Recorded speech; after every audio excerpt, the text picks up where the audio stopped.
I have been getting a lot of support from everyone on my Undead Night Only video that I want to thank you all. I want to keep making more videos like these, so today we're going to beat Final Fantasy III with only Monk. Monks are a powerhouse right off the bat, so beating the game shouldn't be that hard, right? We'll see about that. I started the challenge by naming my monks True Strike, Snap Punch, Boot Shine, and Twin Snakes. If you know where I got the names from, let me know in the comments. Before I can start the challenge, I need to defeat Land Turtle and get the blessing from the Wind Crystal, which unlocks the Monk job for me to use. With Land Turtle defeated, now the run can officially begin. The great thing about monks is that I don't need to worry about grinding. During these early levels, monks do a lot of damage. And we'll see that when we go ahead and take on our first boss, Jin, without having to grind. For the fight against Jin, I set my game on auto and let my monks take the wheel. Not much to talk about. Let's move on. For Giant Rat, you normally need a party of mages to deal damage. But I've collected a few items to do damage and help me with this fight. I threw Antarctic Wind until the giant rat is defeated. Next up is Medusa. And in this fight, I did the same thing I did with Jin and auto-battled it until I won. So far, I haven't been struggling with this challenge that my brain kind of turned off for the fight against Gutskull because I didn't realize one of my party members was minied until after, but it didn't matter at the end.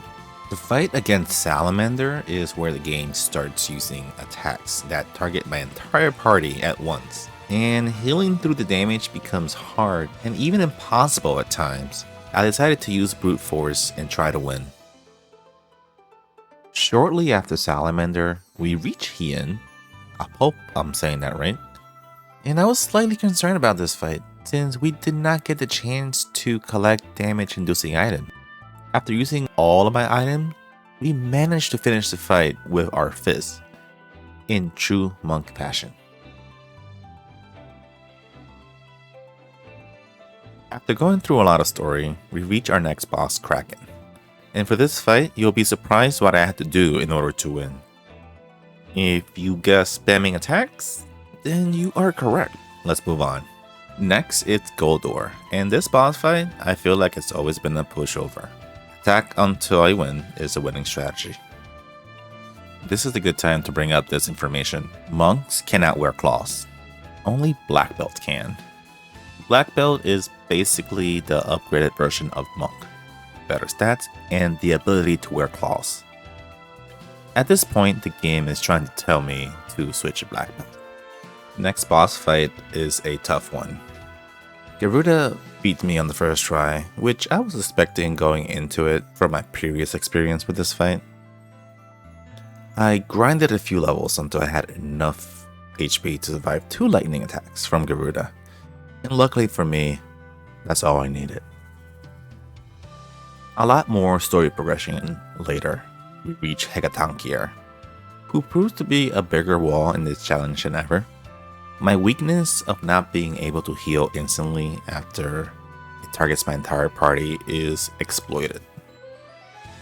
I did lose my clips of me grinding and attempting the fight, so I took this from one of my live sessions on Twitch, so enjoy.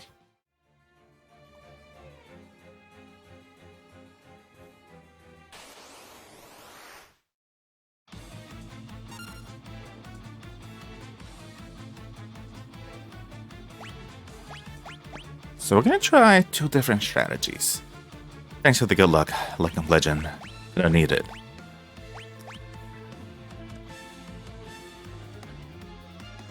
Should let me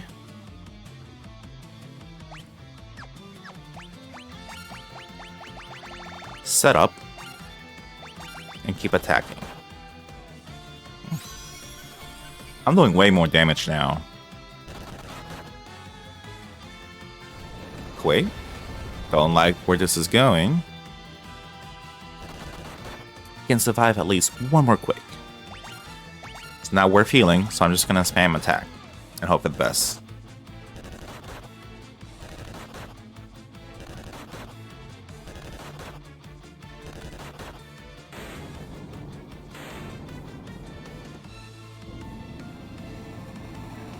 You did it! Who knew? All you need to do is just grind. Doga and Yune are two bosses that you have to defeat back to back. So I had to go into this fight with a plan. I had to make sure I finished the fight against Doga in decent shape to stand a chance against Yune. When I reached Yune, I had to make sure to set up Shining Curtain, which is basically an item that casts Reflect. Yune loves to cast powerful single target spells, so it's nice to redirect them back. With Doga and Yune defeated, we are reaching the endgame, and at this point, Monk's powerhouse is starting to fall off drastically. I take on Titan so I can get access to Eureka, in hopes of getting stronger gear. At the end of Eureka, I learned that monks can't equip the crystal's gear set, which I should have seen coming.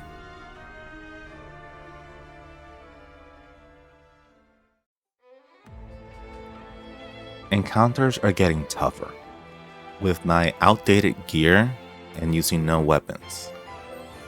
I need to come up with a plan to take on the World of Darkness Gauntlet, which consists of taking down Sunday, 4 bosses, and then Cloud of Darkness herself. 99 high potions is not enough, especially when it only heals 500 HP. I grinded for 25 elixirs and decided to proceed to the World of Darkness. I have to make sure I use them sparingly, since once I'm inside the World of Darkness, I can't leave. I'll have to load my previous save file if I want to go back. The grind for those elixirs got my monks to level 71. Let's see if that's enough to finish the game. First up is Sunday, and getting to level 71 might have proven to be too much grinding perhaps. I'm doing good damage against Sunday, and I have really good HP to survive an onslaught of attacks, as long as Sunday does not spam Meteor. Next are the 4 bosses in World of Darkness. I take them in no particular order. I take Cerberus, and I played recklessly in this fight. I was trying not to use healing items since I'm not sure if I have enough items to finish the game. When you defeat one of these bosses, speaking to the crystal heals you, so I'll be taking advantage of that.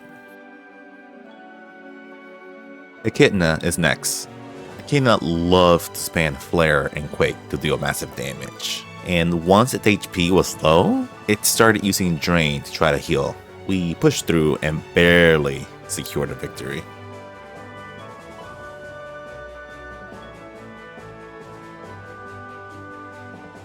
Two-Headed Dragon is one of the easiest bosses, or I just got lucky. It only used single target physical damage, and although it did hit hard, my party was not in any real danger. I used the Phoenix down every time one of my party members got KO'd, and kept punching until I won. Omarin is the last out of the 4 bosses that we need to take on. It's doing good damage, so this fight I assume was going to be easy. And I was wrong. This was a really hard fight because Omarin loved spamming Quake and Meteor. I could have given myself an easier time with this boss fight if I would have spent a little bit more time grinding for elixirs. The elixirs that I currently have, I need them for Cloud of Darkness. And even then, I might not have enough to finish that fight. We'll worry about that when we get there. My 2 options are either load my previous save file and grind for more elixirs, or grind inside the World of Darkness. And no matter what option I choose, I had to grind. I chose to grind inside the World of Darkness since speaking to the crystals healed my entire party. I took advantage of that to try to grind. Every time I gained a level, I attempted to fight again. I tried again at level 72 and still got the same results. Instead of me showing you a grinding montage, I'm just going to show you my failed attempt as I try over and over again at every level. I do want to take this time and thank you all for watching so far into this video as I'm trying to defeat Omarin. I also want to take this time and ask you, the viewer, what do you do?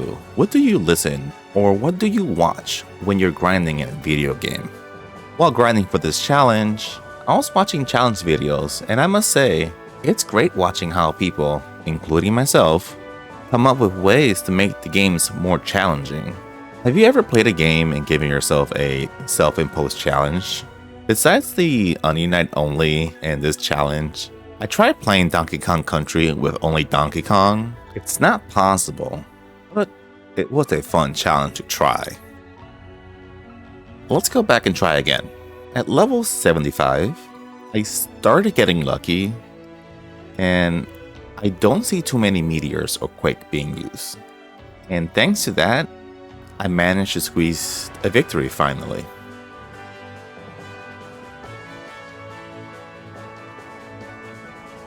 With all 4 bosses defeated, it's time to take on Cloud of Darkness. I was very afraid since on my last challenge video, I noticed that all they use is Particle Beam, which targets my entire party. This is the reason I grinded for those elixirs. I'm not sure if I grinded for enough elixirs, but we shall see. I have to make sure no one gets KO'd, or else I would not be able to get them back up and heal on time for another Particle Beam. My strategy for this fight is to have 2 of my party members focus on healing when needed, while the other 2 keep doing damage. It is a long fight, but as long as I keep on dealing damage and healing, I'll come out victorious.